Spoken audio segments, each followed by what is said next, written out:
Les plus célèbres tableaux de maîtres ont pour la plupart été copiés et se trouvent aujourd'hui dans des collections privées. Les experts doivent parfois procéder à de nombreuses analyses pour savoir s'il s'agit ou non de copies, avec à la clé parfois de bonnes surprises. Et c'est ce qui arrive à un expert en art tourangeau. Xavier de Harlay, bonjour. Bonjour. Vous êtes historien et donc expert en art.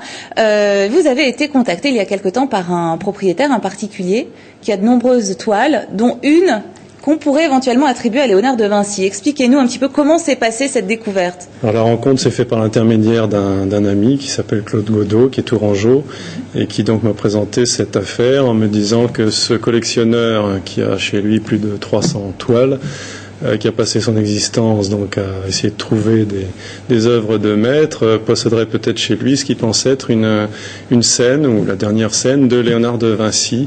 On va l'apercevoir d'ailleurs à l'écran, donc cette dernière scène de Léonard de Vinci qui ressemble étrangement à celle que l'on connaît, à celle qui était exposée il n'y a pas si longtemps au Clos Lucé. Alors il faut savoir que la scène de Milan que nous connaissons, sur cette scène, il ne reste plus que 20% de la matière picturale originelle. Donc retrouver des versions ou des copies de la scène est d'importance historique, puisque ça permet de se rapprocher peut-être de ce qu'était à l'origine réellement cette scène peinte par Léonard de Vinci. Alors il y a combien de temps? Est-ce que vous avez été contacté il y a longtemps, il y a 6 mois cette année? Donc je travaille depuis un peu plus d'un an. Claude Godot avait déjà travaillé au préalable il avait fait un travail de biométrie et d'analyse de texture, et moi j'ai fait ce que j'avais déjà fait auparavant sur d'autres tableaux pour les expertiser, les authentifier, c'est-à-dire j'ai commencé par faire de la radiographie. Alors justement, on a aussi une image où là la peinture apparaît dans les tons bleutés en fait, hein.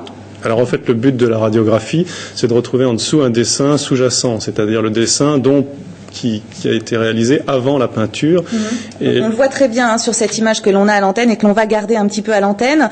On voit la scène telle qu'on l'a codée, et puis dessous en filigrane comme un autre dessin. Alors justement, c'est ça qui est intéressant, c'est que c'est un autre dessin avec plein de différences dans la gestuelle, dans le traitement des visages.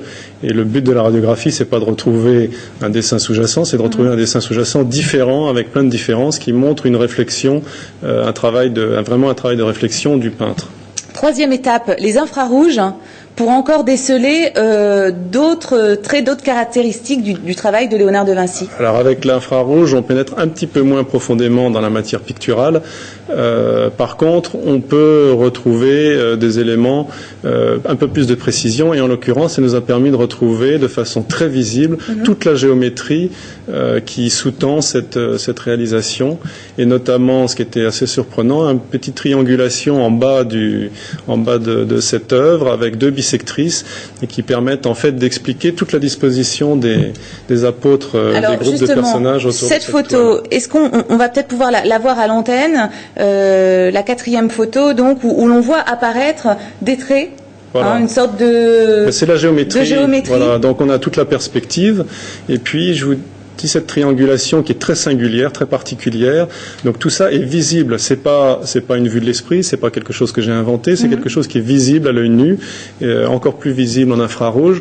Donc c'est vraiment le travail du peintre, du maître. Donc tous ces détails, toutes ces recherches, toutes ces analyses vous permettent aujourd'hui de dire que c'est une œuvre du maître? C'est une copie ou c'est une autre version? Non, je ne parlerai pas du tout de copie, je parle de version.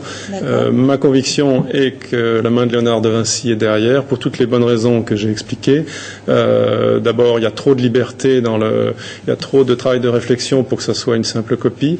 Ensuite, cette géométrie, cette triangulation dont je vous parlais, je l'ai retrouvée dans un ouvrage de Panofsky qui fait référence à la matière pour ce qui est de la perspective, et qui est attribué, c'est un modèle de perspective qui est attribué à Léonard de Vinci. Donc je pense que c'est une forme de signature extraordinaire dans le tableau. C'est pas tous les jours qu'on retrouve la construction et la géométrie dont procède le tableau. Alors, qu'est-ce qu'il va se passer aujourd'hui, une fois que vous avez fait toutes ces expertises, toutes ces analyses? Quelles sont les autres étapes pour réussir à dire si oui ou non Alors, je vais vous dire, ça va être très compliqué. Forcément, ça va être des années de discussion. Il y a actuellement 3 personnes qui ont trouvé une Madone, la Madone de la Roque, et qui sont depuis 10 ans, qui vont de média en média, d'experts en expertise, d'expertise en experts. Et ça fait 10 ans qu'on discute autour de ce tableau. Mais pourquoi? Qui qui ne veut pas croire les experts, en fait, qui ne veut pas croire ces expertises? C'est pas qu'on ne veut pas croire les experts, c'est que c'est un combat d'experts, voilà. Donc il y en a qui pensent que oui, d'autres que non.